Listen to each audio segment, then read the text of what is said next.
Listen up, listen up. Are you ready to get your cage rattled? Are you ready to reach the next level of success? Are you ready to learn how to make money and live a financial freedom life and not a monthly budget? Do you want to open your mind to a positive mindset? Do you want to learn more, be more, and achieve more? Do you need help finding the real you? Broadcasting around the world. You're listening to Ron Garverick Unleashed.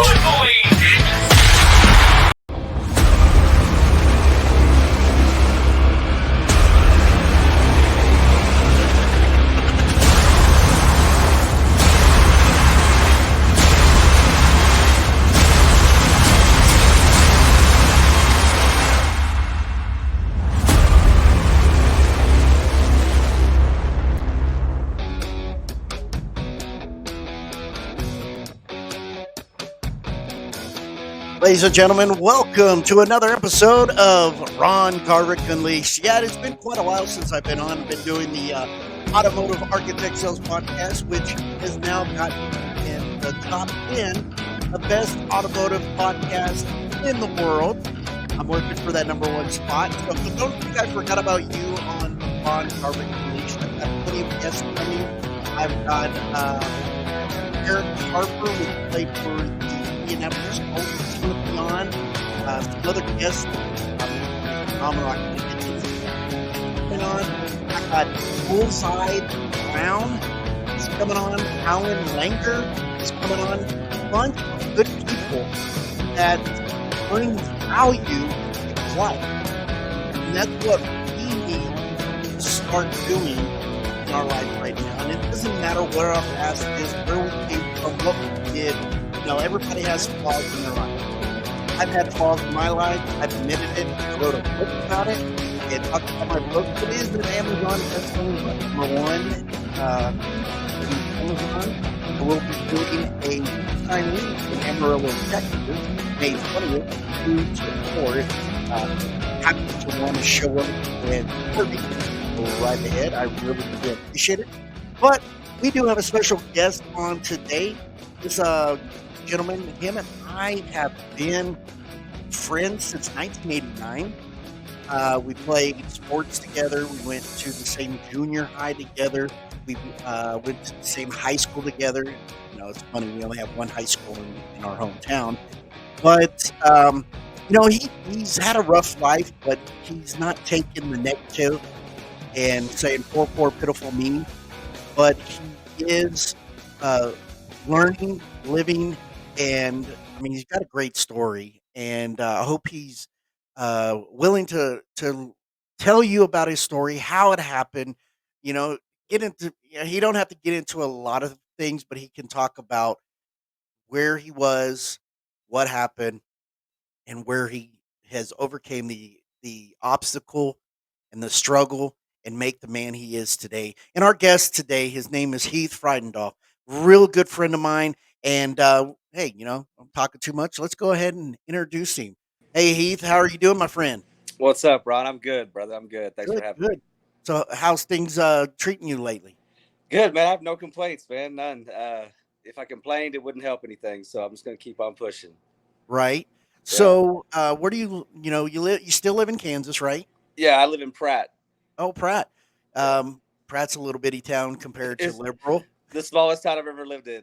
Yeah, and you know, it's compared to, and I think you got family in Hugoton, right?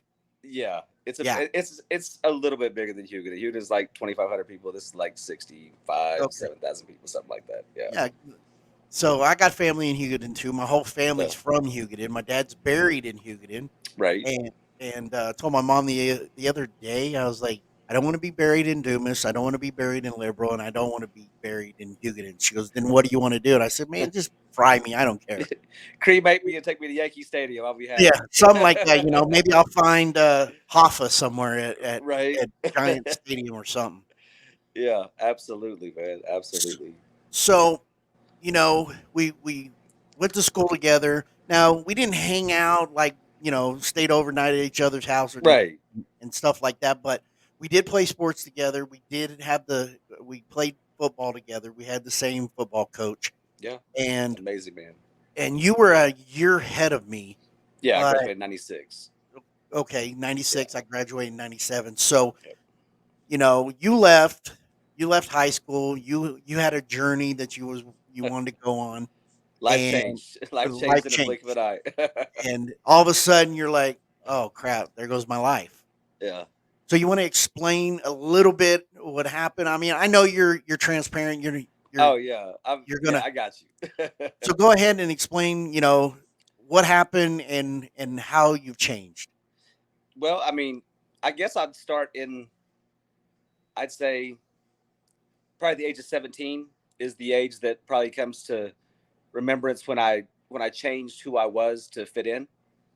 Uh, I mean, I grew up on stage. My mom was a dance teacher. My sister Scarlett and I, we performed all over the place.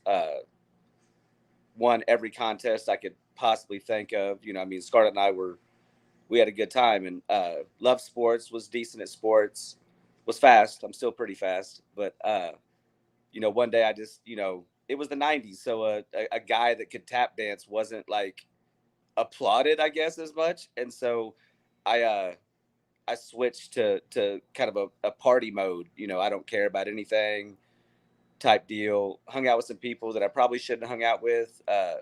But not everyone's permanent in your life. Some people are blessings, some are lessons. I've met a lot of lessons, but I got a lot of blessings too. Right. And so one night after high school, went to a buddy's house, met a young lady there. Uh,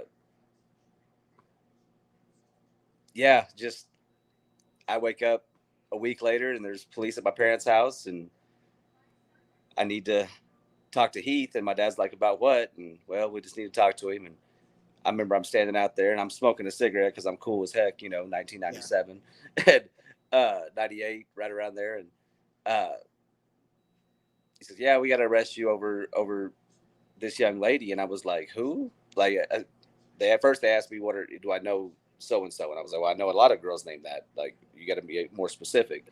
And then they told me, and I've never been great with names, but I halfway knew who they were talking about, even though if I was to be in the same room as her today, I wouldn't know it was her. Right? I've Yeah. seen her 2 or 3 times my whole life. One was at my trial. Uh, anyway, I ended up getting arrested uh, for indecent liberties with a minor because I was 18 and she was 15. Or I was 19 and she was 15. And I just remember thinking to myself, what? Like, what? Like, I'm just waiting for my sister to graduate so we can go to Oklahoma City University or something, or Juilliard, and pursue some other dreams and just get away. And, you know, I got arrested that day and I didn't see freedom again until May 15th, 2012. So coming up on 11 years here in another month. And Wow. I'll be home 11 years. But I ended up doing 14 years, 6 months, and 23 days. Uh, I could have done way less time, but I always thought of myself as a bit of a lawyer from debate class, and that's kind of what I wanted to do. But I wanted to see what dance and art and stuff like that could bring me first. And I went to trial instead of taking a 24-month plea bargain. I went to trial. I ended up losing at trial. Uh, Won a couple appeals in the process, and I never went home a day early. But uh, it was definitely an eye-opening experience. I went my whole life, up until that point, like barely knowing anybody that ever got arrested. Right. So like the way I was raised, I was raised different even than most of the kids our age. Because Scarlett and I in the summer she'd have cheerleading and I'd have football, and then we'd be gone for a month, dancing and stuff like that. So, you get into a situation that you're not familiar with anything, like it's all foreign to you. Uh, it's definitely an eye opening experience, but it ended up being a blessing because it allows me to be able to speak on any level. It doesn't matter where you're from or uh, just a quick example. I worked in a chaplain's office in Ellsworth Correctional Facility for a year or two, and the lady, Miss Russell, who was the secretary there, after about 6-7 months, I was the head clerk and had my own little desk and everything else. And she said, "Frydendall, I'll tell you one thing that I'm very impressed by." She said, "It doesn't matter who walks in here, you treat everybody exactly the same, and it's not like you treat them bad. Doesn't matter what their charge was. Doesn't matter if they were a shot caller or whatever. So I mean, I've kind of always been a chameleon. I guess I can Yeah. fit in almost anywhere. It doesn't matter. Uh, it's a blessing and a curse. So uh, I just have to be very mindful of not conforming. There's be doers of the word, not hearers only. I don't want to conform to the way the world wants me to be. I just need to be who God intended me to be. Right. So, yeah, the the day everything changed was the day I walked into Ellsworth.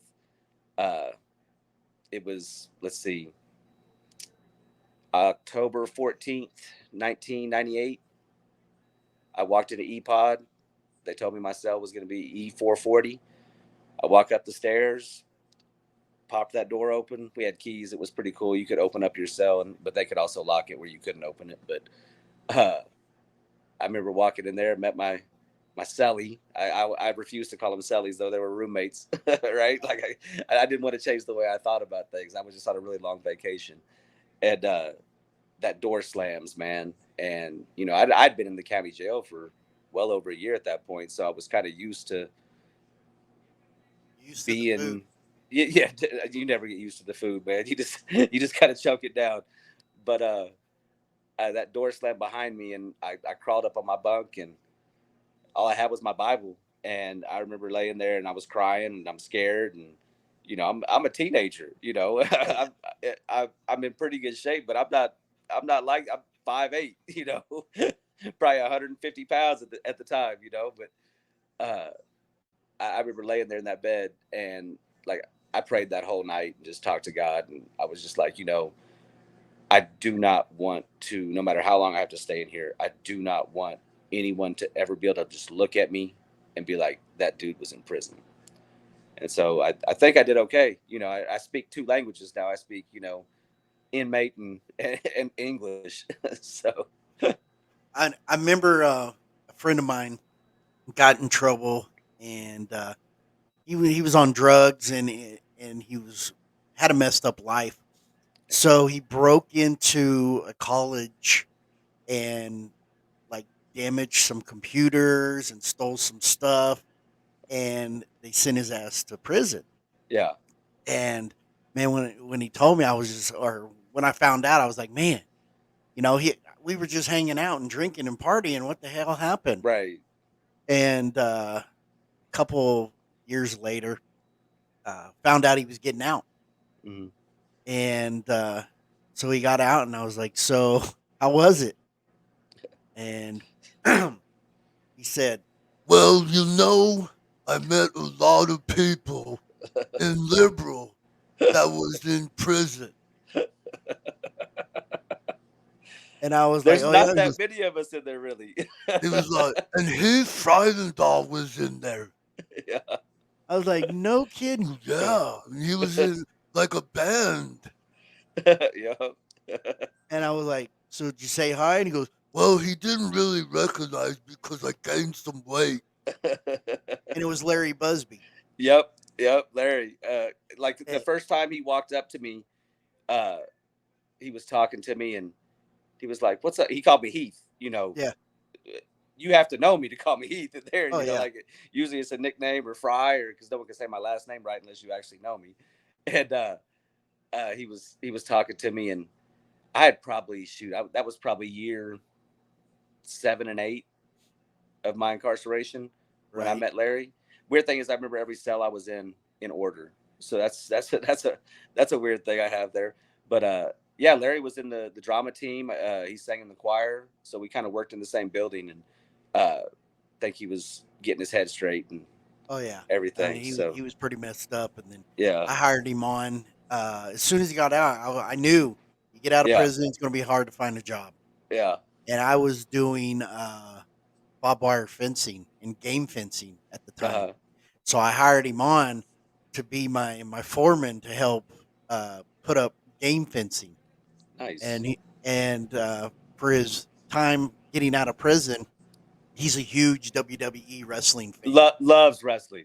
And Doesn't miss I an brought episode. him I brought him to Amarillo, front row tickets for a WWE event. he was happy. That was the Oh best day man, of his life. he was I like, promise. No one ever would have done this for me." And he goes, "You Uh, didn't care that I went to prison.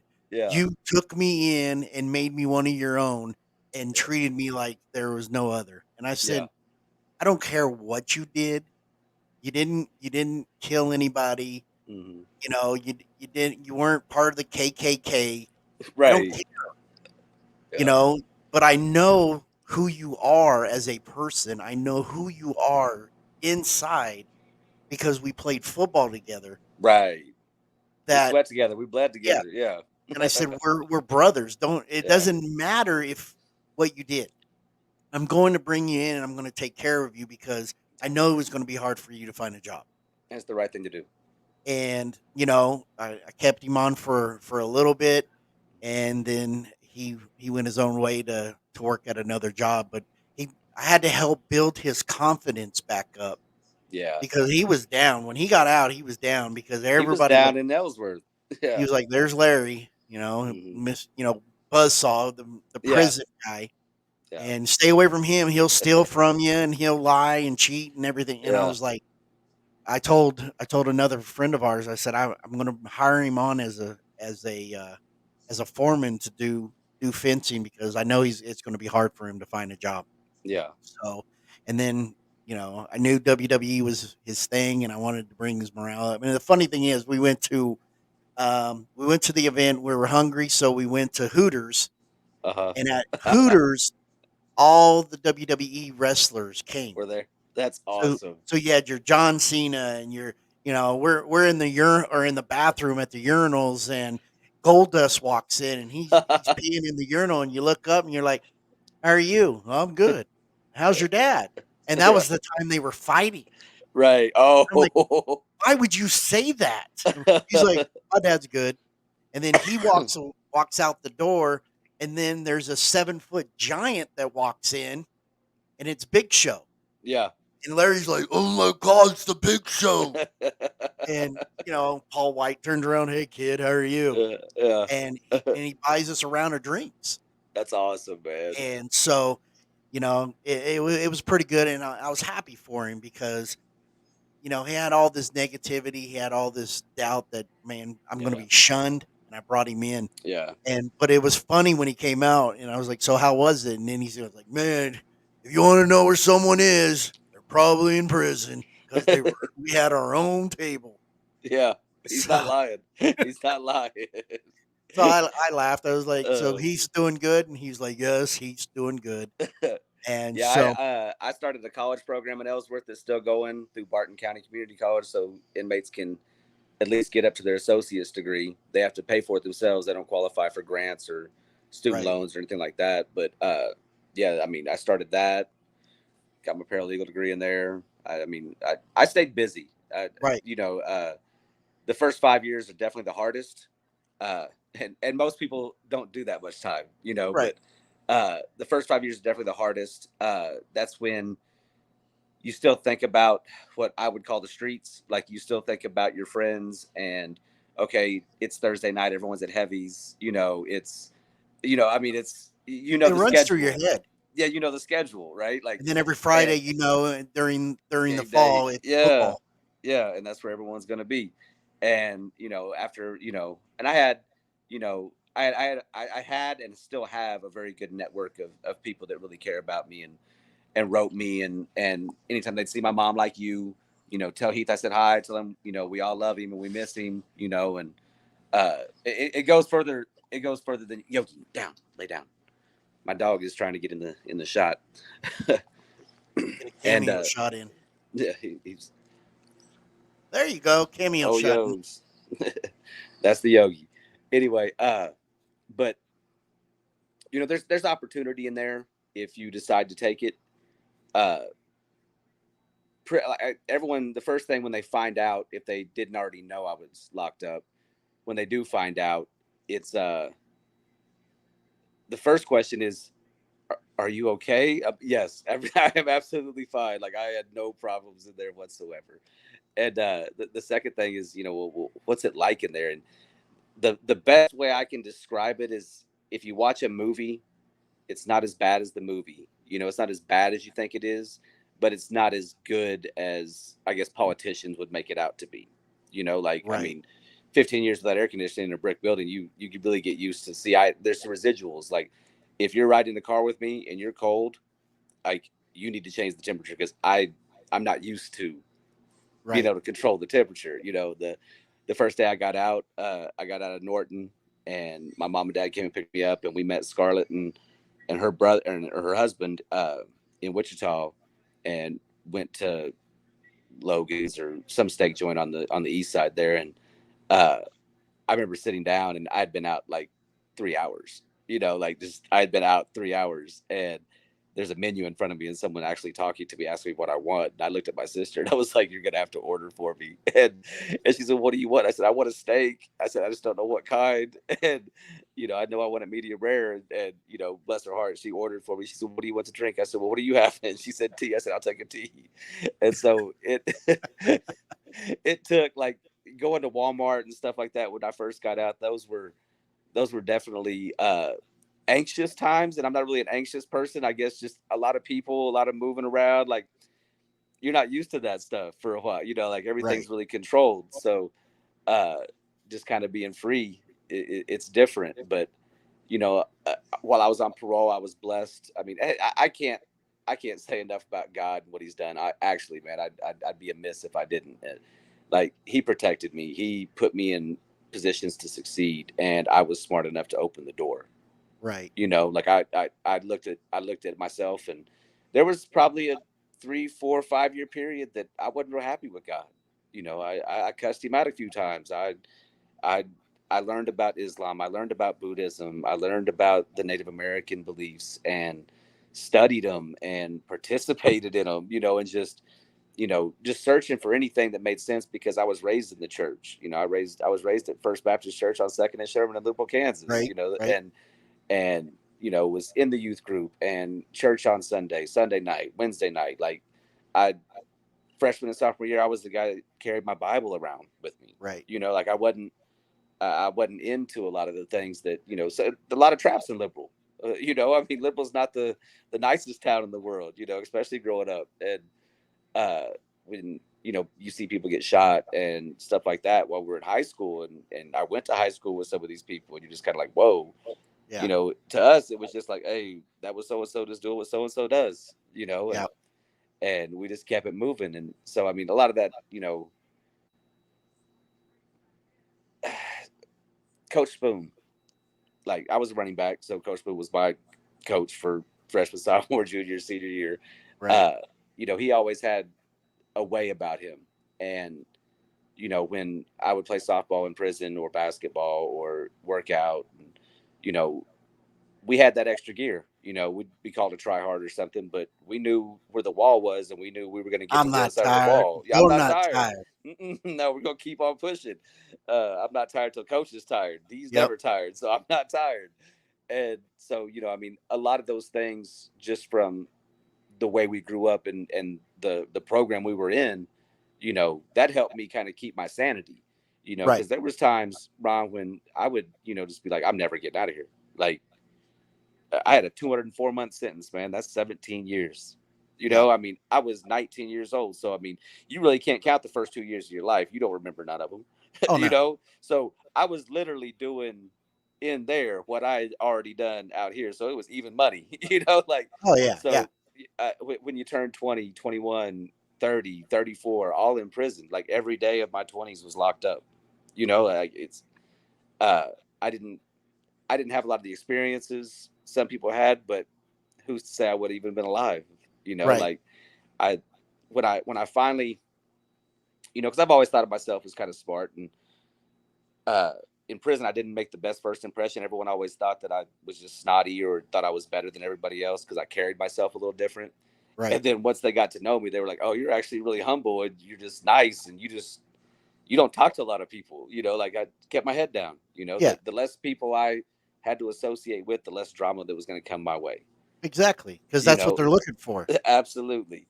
And so God always put me in those situations. Like they have private industry jobs in there, and you actually make a little bit more than minimum wage and work a regular job, pay taxes. you actually pay 25% of your gross to room and board. So I paid to live in prison, you Right. know, like, so, but I mean, that helped me pay for my college. That helped, my parents not have to send me money, like, so God put me in a position to succeed as long as I was continuing to do what I wanted Do to do, do even though what I you were was mad at him. supposed to do. Yeah. Yeah. Even though I was mad at him. And I was in building 3, which was like the minimum custody / honor dorm. So there was medium custody. I was medium custody for 10 of the 15 years, like Right. my last 4.5 years, I was minimum, but for the most part, I was behind a fence or a wall. And, you know, it had a little patio. So we had a little more freedom there, microwave, a pool table. I mean, but you had to be level 3. You had to be on good behavior, like there was rewards if you acted right, if you had some act right in you.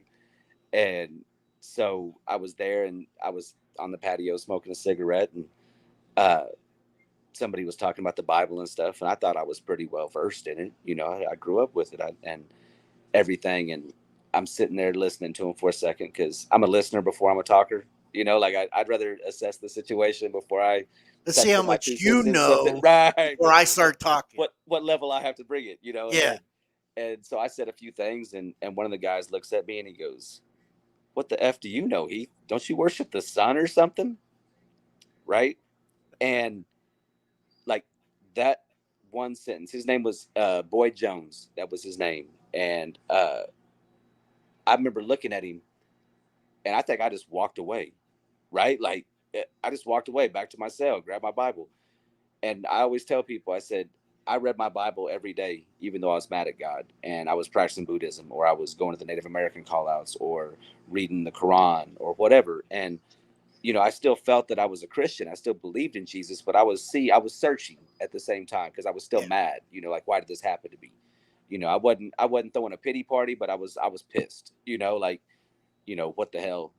Why me? Like I Oh had yeah. plans, I had goals, I had dreams. I was gonna be successful. I was gonna be, famous. Scarlett and Right. I were on our way, and the that day was kind of like the start of me coming back to God, because right then I knew that it didn't matter if I got saved in First Baptist Church in 1985, following my aunt up to the altar at a revival. It didn't matter because I had no fruit. Right. I had no fruit. There was no love. There was no joy. There was no peace. There was no temperance. There was no patience in my life, evident to anybody looking at me. Like you wouldn't have known I was a Christian at that point. And I read my Bible every day. I prayed to God every day in Jesus' name. Every day had no fruit because I was angry. I was bitter. I was throwing a fit. I was a spoiled brat. I was like, God, if you love me, why am I going through this? you know but I'm a question asker, so I always ask God, but he would always reveal himself right on time. And then I met uh, a guy who I would consider my mentor and one of my best friends. His name is Alvin Mason. And this guy, people followed around in prison like he was Jesus. Like they talked so highly of this dude, and he was an inmate just like me and every other guy wearing a blue jacket in there. Right. And me being a skeptic and still being a little bitter, I watched this dude. I watched this dude for a year, begging in my heart for him to mess up so I could be like, see, he's fake. God isn't real, like he's fake. And Mason, he never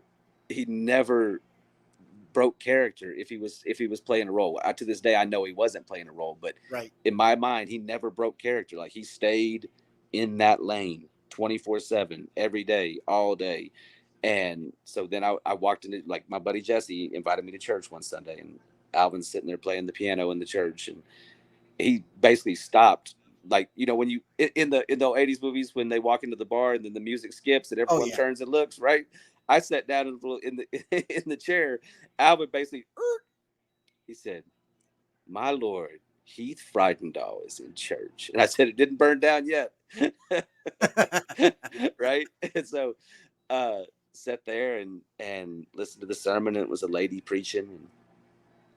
And she's what I would call a full gospel minister, kind of like Kenneth Hagin, Yeah. stuff like that. And I had never been to, say, a Pentecostal church, or a church that believes in the whole Bible. I mean, I'm Right. not talking bad about the church I was raised in. Uh, it was a foundation. It was a foundation setter, but I learned more sitting in my cell talking to God and reading the Bible than I ever learned in a sermon. Oh And yeah. so it's always about the relationship. And so they had a prayer line, and I was like, yeah, I'll take some prayer. I didn't know what it was. I had no idea. I just knew I needed to get in line. So I'm standing in line, and I'm probably 50 dudes back. I mean, the church is packed that Sunday. And I'm sitting there, and the closer I get, like the more like in my, what I would call my spirit, like right below your chest, right in the middle of your rib cage, it's tremoring, like it's Right. just moving. And I'm crying, like uncontrollably crying, not like scared crying, not sad crying, just like tears, just Right. tears. And I get up there, and I remember I looked up, and Pastor Michelle, she grabs me by my shoulders, and she said, what was her exact word? I want to get it right because I was just like, man, uh, she basically referenced King David, and my middle name is David. My mom always said, "You're my little David." Right. And the more I read about David, I'm like, man, our lives were very, very, very parallel. Similar. Like just in some of the things that I've learned and seen and just went through. And so I started going to church more, but still bitter. Still like not all in, like just toe testing the water to see what God was gonna do. Just like, is this water good? Am I gonna be okay over here? People gonna think I'm weird. And set up one night with Mason, and we had it out, and I basically had it out with God, and God bless Alvin Mason because he sat there and he just let me just spew venom about God, just at him. And he said something to me. I don't remember what he said. It's probably 4 o'clock in the morning. And he said something and it ticked me off. And I said, well, then I don't even believe in God. And in that moment, he looked at me and he said, that hurt. And right then I knew I wasn't talking to Mason at that point. God, I hurt God that day, and that breaks my Yeah. heart. So from that day on, man, I started working in the chaplain's office, running all the call outs, got my ministerial academy done. I just kept going, and then I get transferred to Norton, and I'm there for 4.5 years. And when I was in the minimum, I preached a call out every like Thursday night or Tuesday night. I don't remember what night it was. It was a Tuesday or a Thursday. Every other night I was out playing softball. But yeah, that was my prison experience. I met some of the smartest men I've ever met in my life in there. Uh, it definitely gave me a different perception on life. Because I have friends, people I actually consider friends, that have life sentences, and they don't know Right. if they're ever going home. And they've been locked up since 1997. We were all the same age. I didn't hang out with people that were in there for petty theft. Right. My friends are murderers. My friends are did some heinous things in life, and Right. because in there you hang around with the people that are doing the same amount of time. Because when I was first in there, I hung out with people my age, and most of those people weren't doing 204-month sentences. They were doing 24-month sentences. So my friends were there and gone, and I still had 10 years to do. My friends were there and gone. I still had 8 years to do, so it got tired. So, I mean, I made a lot of friends that, are going to be there a very, very long time. See, And when go I ahead. was in, I went to jail for 5 days for a DUI, and Longest 5 days of your life, huh? I was like, I walk in, and it was voluntarily. She said the judge gave me what day I could go on the weekends. I could, and I was like, I'll just go Friday morning and stay till Right, Tuesday afternoon. right. Just get it all done. So I get, excuse me, I get in there. They give me my pillow, or I don't think it was a pillow. They give me my You get a mat. mattress. Yeah, you get a mattress that's They about give me a that mat, thick. and they tell you what pod you're going to be in. Right. So you walk up there, and you're like, oh, top bunk's open. So then you look up at the top bunk, and there's your personal hygiene stuff up there, and you're like, well, That's a what the hell shelf. is that? Do I take it off? And the guy, he rolls over and goes, "You're on the floor." And I was like, "Okay." And I'm like, first, I'm copping an attitude like, who in the hell are you? Right. And then he took the blanket off, and I'm like, oh, okay, yeah, I'm on the floor because this Yeah. guy was all Hulk Hogan, beafed out, mustache, bald head. Oh, there are Uh, some monsters in there. Like I'm there are some laying giant down, humans. Yeah. and you go, what are you in for? I said, DUI. What are you in for? He goes, murder and rape. So I Yeah. slept with my back To to the the wall. wall because I valued my buttocks. Your virginity. And I mean, it turned out, he was a good guy, Yeah. and we talked a lot, but I didn't take a shower for those 5 days. I don't Oh, think I so you, went to the restroom those 5 days. I know I didn't eat those 5 days. so you had a diet. You lost about I 10, would, 15 pounds. and so yeah, and I was like, I'm gonna sleep all day Hmm. for 5 days and get the hell out. That's the hardest way to do time too. And I was like, this is stupid. And when I stood in front of the judge and she goes, Mr. Garvik, this is your second DUI. I said, yes, Your Honor. She goes, do you know what happens when you get your third DUI? And I said, there will never be a third DUI, Your Honor. Hmm. And she goes, you know how many times I've heard that, Mr. Garvik, and how many times I've seen those individuals come back? And I said, well, I can guarantee you'll never see me back in your Yeah. court for another DUI. So Yeah. they put me on probation. Still, I thought I was untouchable. And I guess the period's good enough for 15 plus years. I was going to the bar every night. Still, Yeah. I was going up to the cops. Hey, what's up, man? This is so cool, man. Drunker than the skunk. Yeah. And the girl I started dating, which is my wife now, she goes, hey, dumbass, remember these people can talk to your probation officer? I'm like, oh, yeah, but I'm invisible. Nah, No, I need you're to the go see most my. visible. I need to go speak to my probation officer because it was time to pay my fee and whatever. And so I worked at the newspaper in Liberal, and I walked everywhere. I Hmm. sold the advertising, so I walked everywhere. Right. And snow, sleet, rain, hail, wind didn't matter. I was walking, and I lost a lot of weight, by the way. Yeah. And so I went to go visit her so I could pay my fee, and she was like, "Mr. Garvik, rumor has it you're still going to the bar." I'm like, "What? Me? No, man, I walk everywhere. I'm too damn tired when I get off of work to be going to the bar, hanging out at night. I am beat to Uh, shit, man." And she was like, uh, "I have been seeing you walking everywhere, and I know the situation of how you got your DUI. mhm. So I'm just saying, if I catch you, you're going to prison." I'm like, "Cool." Go home, tell my girlfriend, and she was like, "See, I told you, we're not going anymore." Never been Smart since. girl. Smart girl. Never been since. Because that 5 days just flashed back into my head, and I was like, "I'm Yeah. good. Yeah, it's, Yeah. we don't need to go. Yeah, Yeah. I'm good." Yeah. And so, but I met a lot of people that had a lot of stories, Hmm.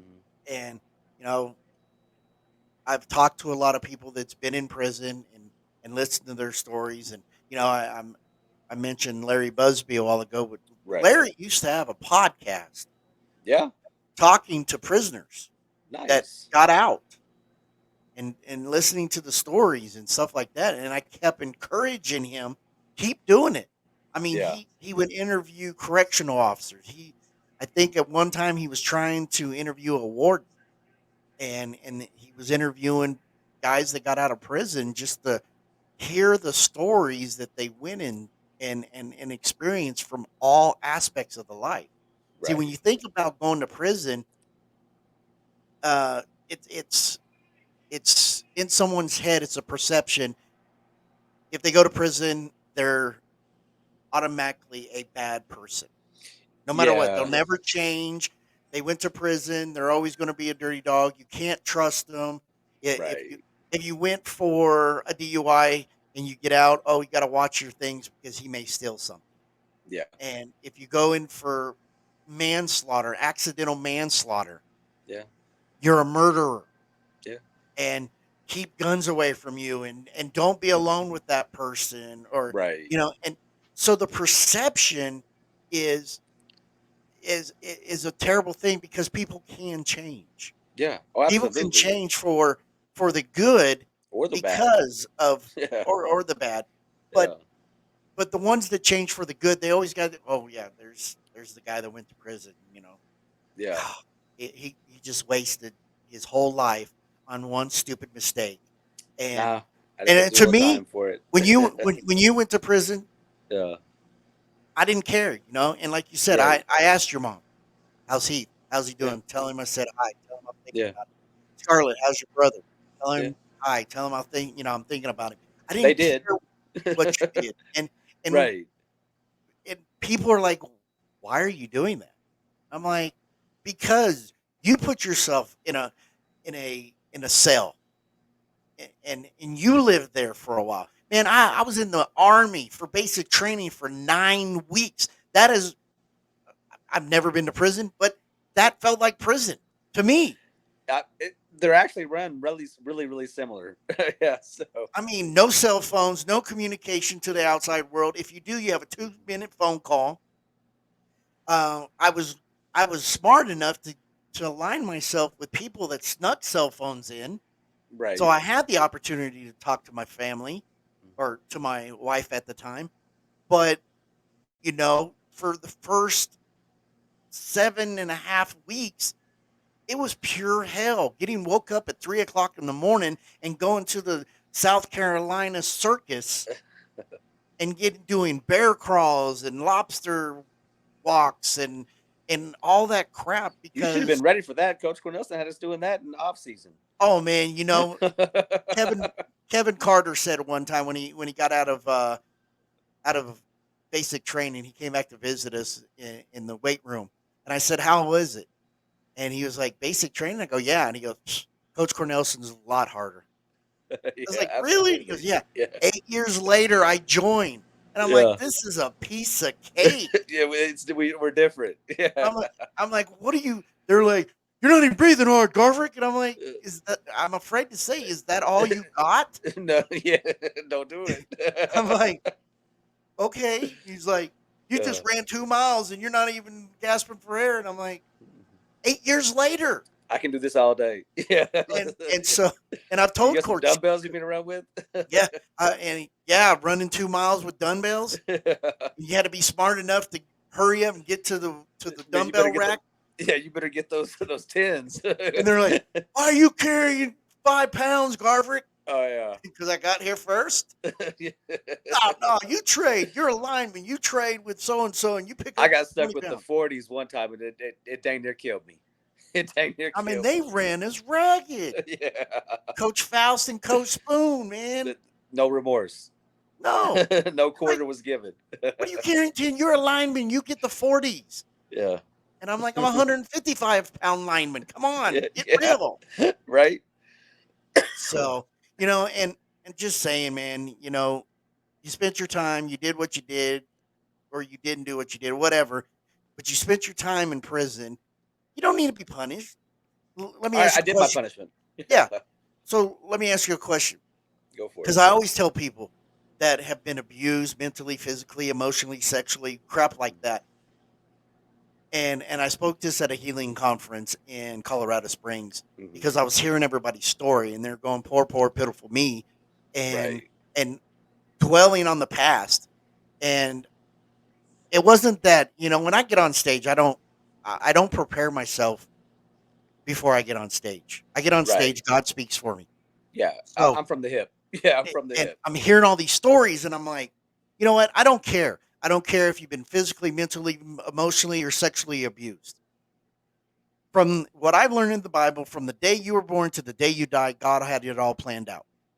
So He already knew that you were going to be sexually abused. He already knew you're going to be physically abused. He already knew you're going to be emotionally abused. So, that being said, did it happen to you or did it happen for you? God gave you whatever He gave you to make you a bigger, stronger, smarter person. to live through those experiences. He didn't give it to you for you to look for sympathy and have people come down on you and hug you and kiss you. He did it to make you a stronger person, because there's going to be a person in your life that's weak. There's going to be a person in your life that's going to need assistance, need guidance, need someone that they can lean on, a mentor. So he gave it to you so you can be that individual, so you can tell your story, so you can be able to go, I've been there, I've done that, and look at me. If you fall, make sure you fall on your back, because if you can look up, you can get up. So, and if you have no excuses and you without excuses, so no excuses, you find your result, which will find your reason. And each one of us here today have a reason. Things happen to us. My dad died when I was 21 years old. I haven't had a father figure since then. Do I use that when I'm trying to raise my child and my child's not doing right? Am I guilty for it because I didn't have a father figure, someone I could turn to? No. He gave it to me so I can be stronger, so I can be a mentor, so I can teach and guide through the grace of God. So things that Absolutely. happen to you, did it happen to you or did it happen for you? And how are you today as a man, as an individual, a child of God, being who you are today, and the things that happened to you? Because yes, you lost your 20s when people were hanging out at Heavy's. Heavy's was a bar that we all hung out to, a local college club. You you know you missed all the stuff that was important in your life. Yeah. You missed your sister's wedding. You there Yeah. was a lot of things that you weren't in. I mean, you could have been a dancing fairy on New York Broadway. You never know, right? Right. But God has different plans for you. That was Yeah. your hopes and dreams. But Yeah. and Ed Milet says this. I hope to fulfill my life here on earth. So when I do go to heaven and I get introduced by God, when God sticks his hand out and says, Ed, I'm so happy that you're here. You've done everything that I've asked you to do. But one thing, I have to introduce you to somebody. And he brings you, the person that God made you to be, and you stick your hand out. Now, is that person that God made you to be, that looks just like you, going to say, Hi, my name is Ron Garverick. Nice to meet you? Or are you going to, that person that looks identical to you, sticks his hand down and said, We did a good job, didn't we? We Yeah. put, we did exactly what God told us to do. Yeah. Yeah. And while you were talking, I got I think about three things, and I'll start with this one. You were talking about, did it happen for you or did it happen against or to you, right? Well, we overcome by the blood of the Lamb and by the words of his testimony, by the words of our testimony. So without a test, there is no testimony. So you have to be tested. You have to, without a hurdle, you would never need God, right? Without a dream, without a divine destiny, you would never need God. You could achieve it all on your own, Right. right? So we have to have that blood to atone for us and make us the righteousness of God in Christ Jesus. We have to have that blood, but that testimony is also part of the overcoming, right? If I'm going to testify, I got to have something I've gone through. If I've never gone through anything, there's not one life I get to impact, Exactly. right? And every time I've ever spoke at a church, in a prison, at a funeral, it's, if I have a message, I always say, just, I don't want you to think I'm preaching at you or to you. I had to learn this first. I had to go through this first. I had to overcome this. I had to be tested in this area. I had to know that I was a doer of the word and not a hearer only. I didn't want to deceive myself. Right. So if we're doing those things, then God aligns us. And so if I always present cases, I like law, so let's present it like a case. If God is right, if God is the Bible, if the Bible is right, then what is to stop you from achieving everything you wanted to do? Because people love Philippians 4:13. I can do all things through Christ who strengthens me. It sounds great, right? It's a great little thing. You get a tattoo of it, hang it up on your wall, do all those good things. But if you don't believe it, all means all, and that's all means. If I can do all things through Christ who strengthens me, what's stopping me from achieving everything I was supposed to achieve? Right. What, a roadblock? A little time away? No, that was just a refining period. That was a fire. I didn't even smell like smoke when I got out. You know, like it is what it is, and I am not bitter. Everyone always asks me, Heath, if you go back and talk to 19-year-old Heath, would you tell him to take that plea bargain? I said, absolutely not. I said, because after 2 years in prison, I would have not been any better. I wouldn't have, grown up. I wouldn't have been independent. I would have still been dependent on what people thought about me, and what does my mom and dad want me to do, and everything else. And so, I found that joy. I found that joy, and the joy of the Lord is our strength. And so that's what made me strong. Like, did I have bad days? Yeah. Like, it sucks in there, but like any situation, like, to me, you can't put me in a situation I'm not prepared for. Right. Ever again. Ever again. I am prepared for every situation because I know it's not what happens to me, it's how I react to what's happening to me. And if I react like an overcomer, I'm gonna overcome it. Right. If I act like I'm broke, busted, and disgusted, that's the only result I'm gonna get. Have you ever noticed, like, so in Mark chapter 10, 9 and 10, it says, have faith in God, for whosoever shall say unto this mountain, be thou removed and be thou cast in the sea, you shall have whatsoever you say it. You ever notice one thing? If someone says how mad they are, if they keep saying how mad they are, the more mad they get. If they say they don't feel good, the more they say they don't feel good, the Mhm. worse they get sick. So if you're not framing your world with the word of God, you will get everything you have coming. The words we speak are seeds. Right. God didn't build the earth; He spoke the earth. Let there be light, and there was light. Right. And so if you can control the way you react, if you can control the way you speak, it says from the abundance of the heart the mouth speaks. So if it's not in here, it can't come out of my mouth. Right. So everything in so I learned what there's only two kingdoms. There's a kingdom of light and there's a kingdom of dark. And if you're not operating in the light, by default you're in the dark.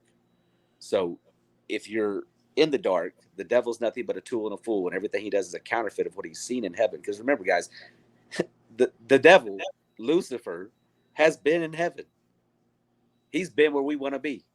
Right. He knows exactly how God operates. He was there. He was God's most beautiful creation. Could sing. He was in charge of all the music in heaven. Had every instrument working in one accord. So I mean, it's not like he doesn't know exactly what's in that book. When he 100%. tempted, when he tempted Jesus, he didn't tempt him with lies. He tempted him with the word of God. He would change one word that messed it all up. And Jesus said, "You might be right, but do not tempt the Lord your God." Jesus always returned that temptation with the word of God, because that is the sword of the spirit. When you look in, I think, Galatians, where it talks about the full armor of God, right? The Right. only the only offensive weapon is the sword of the spirit, and that is the word of God. That is our only means of defense and attack in our tool belt. That's it. It's how we talk. It's how we react. If you don't have the word of God in you, it can't come out of your mouth. If all someone ever does is complain, those people. All they do is complain. Doesn't matter what they've been through. You know, they could be complaining because Starbucks didn't have their Caramelicious today or whatever. Their Oh yeah. macchiato. And they just want to find a negative in everything. Look online. Look at Twitter. Look at TikTok. People are either complaining about a man, complaining about a woman, complaining about a job. I mean, look, win one, build one, send one. If you're doing that, God is going to light your path. He's going to direct your path. Like, I always tell people, if you're looking up, if your focus is on God, He's not even going to allow your foot to be dashed upon a stone. So He's lighting your path. He's directing your path. It's up to us if we take the road. Right. It's not, and my road wasn't the same as your road, right? But here we are together. Our roads met. Oh yeah. Years After later, all these years. 25 years later. Yeah, 25 years later, here we are. But I mean,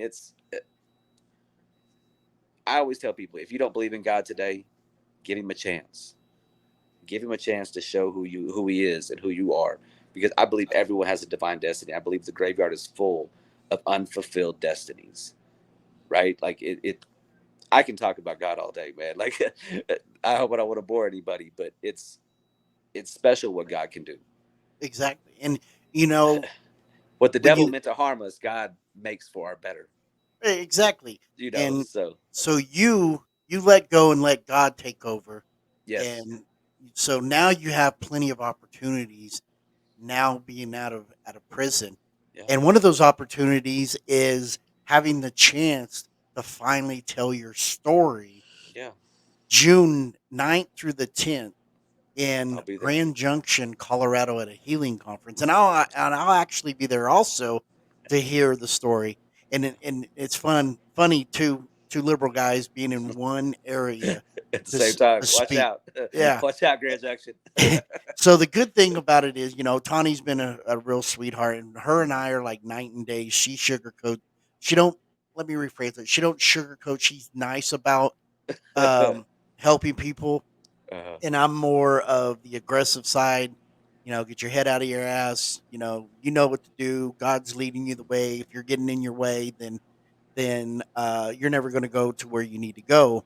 yeah. And so, and what I tell people is, as soon because I hated him too. I was so mad at him when my dad passed away, and I felt lost. So all I cared about, as soon as he got buried, all I cared about was getting drunk and getting laid. That's Yeah. all I care about. I didn't care. I told people what they wanted to hear so I can have sex. Go get drunk. And Go get laid. oh yeah, and it worked really, really well. And the time I had to go spend 5 days in jail, I was rock bottom. Yeah. I was, I lost everything: my job, my house, my car, my license. I was raising a 2-year-old, 3-year-old daughter, living with my mom in an apartment that had no hot water. Yeah. And I was like, "Oh my gosh, man, what is going on?" And I'm like, "This is because of you. You did this, God." You made this bad. And he spun it around. And he goes, "I gave you everything that I could give you. You just didn't take it." Yeah. I gave you all the tools. You just built Yeah. the wrong machine. And I'm like, you know, drinking and driving, playing chicken with semi trucks, not with my vehicle, standing in the middle of the Highway 54, playing chicken with semi trucks, saying, "Take me." Yep. It For some reason you wanted to ruin my life. Here, let's go. I'm ready. I want to play with you. I want to see if you're going to take me so you can tell me face to face why you did what you did to me. And I was playing with him.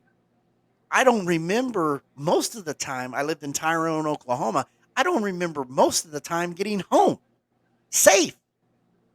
I was in Juarez, Mexico, drunker than a skunk, and found my way back to Las Cruces, New Mexico. 45-minute drive. I don't Right. know how I got across the border. I don't know how I found my car. And I don't know how I drove from El Paso to Las Cruces. Yeah. And I'm like, why are you still keeping me around? I don't understand why you're still keeping me around. I I promise you by the age of 25 I will be dead and I will be fine with that. Right. 4 days before my 25th birthday my daughter was born and that all changed. Yeah, I veered off a little bit after our divorcing from her mom, Hmm. but meeting my wife that I'm with now, everything has been, been bright, looking up, and I see the future, and I see where I'm supposed to go and what I need to do, and how I'm going to do it, and so I I also have the opportunity to tell my story, and it's good because if once you can someone that hears you speak can relate to what you have to say, they Man. know if you can do it, they can do it, and their life will change forever. Yeah.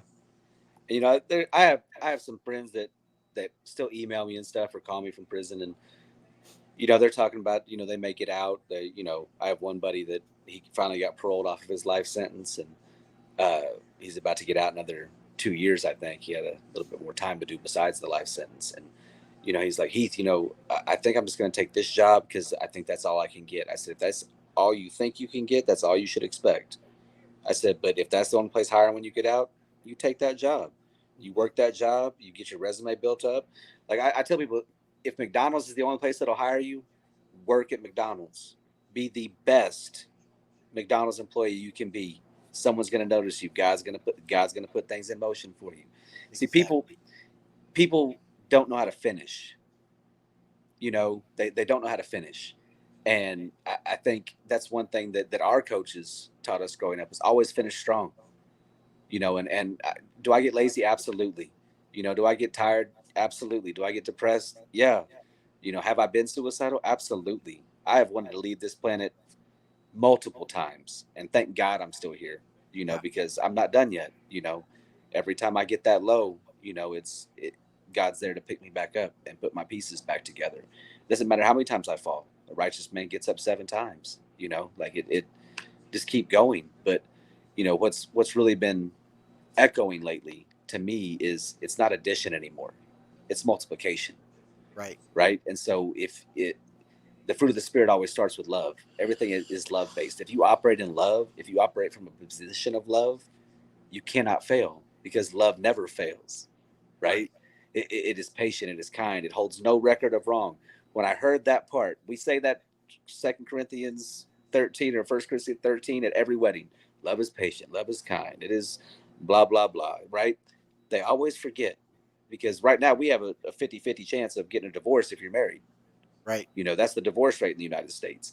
And so if that is true, then we're failing in love. That's where we're failing. The Beatles had all you need is love, right? I don't think they were talking about God, but God is love. Right. And so if you operate in love, if you come from a position of love, it expounds, it gets bigger. You don't vacillate, you stay on task.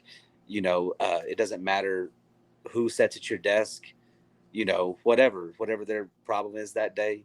If you come from a position of love, at first they're going to be confused because they're not going to think you're real. Right. Right. They're going to be like, who is this guy? There's no way he is real. I always tell people, watch me. That's the only way I can prove it to you. Ask God who I am. Because Exactly. I know who he told me I was. So, so the funny thing is, you were talking about First Baptist Church. Did you ever Yeah. ride the bus with? the, Uh, the the big gray goose, yeah. just a church camp. So I went to church with Josh Hinton to First Baptist Church, Right. and I always remember. Okay, there was two kinds of music we were listening to that people were singing on the bus.